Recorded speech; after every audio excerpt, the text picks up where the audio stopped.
نو لهذا په دې اخیرنۍ عشره کې دغه درې کارونه چې دی دا خامخا کوئ. اول یعنی یو کس 1000 میاشتې عبادت وکړو د هغې نه بهتر اجر و ثواب به دې بنده ته الله جل شانه ورکوي، او دغه 1000 میاشتې تقریبا 87 سال 80 کاله جوړیږي. نو لهذا په دې اخیرنۍ عشره کې دغه درې کارونه چې دی دا خامخا کوئ.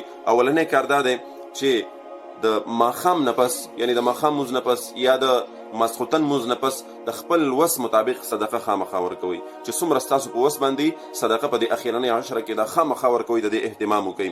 فایده یې درته بیا وایم اخره کې. او دویم دا دی چې په دغه اخیرنۍ عشره کې د ماسخوتن مونځ نه پس یا د ماښام مونځ نه پس یا د تهجد په ټیم کې د نوافلو خاص اهتمام کوئ. 2 رکعاته کولی شي، 4 رکعاته کولی شي، 8 رکعاته کولی شي، چې څومره ستا په وس باندې برابر وي.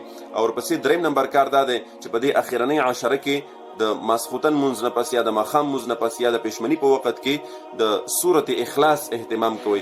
کم از کم 3 ځل سورة اخلاص وایي. اوس راځو د دې د فایدې طرف ته چې دا 3 کارونه ولې ما تاسو وښودل چې دا کوئ. ګورئ که چېرته تاسو په دې اخیرنۍ عشره کې د ماښام مونځ نه پس یا د ماسخوتن مونځ نه پس د صدقې اهتمام وکړو دغه 10 ورځې، نو که په دې اخیرنۍ عشره کې خدا خبره یقیني ده چې د لیلة القدر شپه راځي.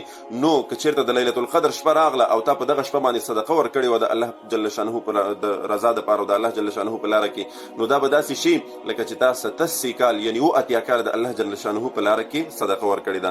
دغه رنګې په دې اخیرنۍ عشره کې که ته د نوافلو اهتمام کې، د تهجد اهتمام کې، او په دغه اخیرنۍ عشره کې د لیلة القدر شپه راغله او په دغه شپه باندې تا نوافل کړي، نو الله جل شانه به بدله د 80 کالو برابر درکوي. یعنی 80 کاله به تا د الله جل شانه په لاره کې نوافل او دغه رنګې د الله جل شانه دپاره به تا تهجد کړي.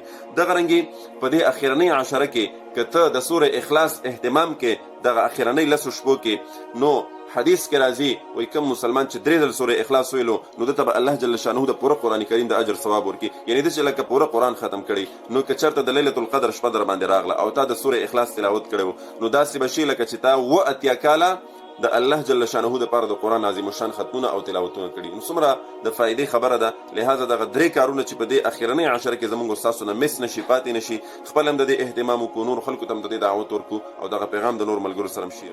خپل آنلاین قرآن او دینی علوم زده کول غواړئ او یا خپلو بچیانو کشرانو ته په خپل کور کې په خپله نګرانۍ کې آنلاین د قرآن حفظ، ناظره، تجوید، قاعده، مسنون دعاګانې، د اودس، د غسل مسائل، څومره چې دینی مسائل دي دا ور زده کول غواړئ، نو هم نن زموږ په دې بیت العتیق آنلاین قرآن اکیډمۍ کې ایډمیشن وکئ، داخله وکئ. تاسو که د دنیا په هر ګوټ کې په هر ځای کې هم نن زموږ په دې اکیډمۍ کې داخله وکئ.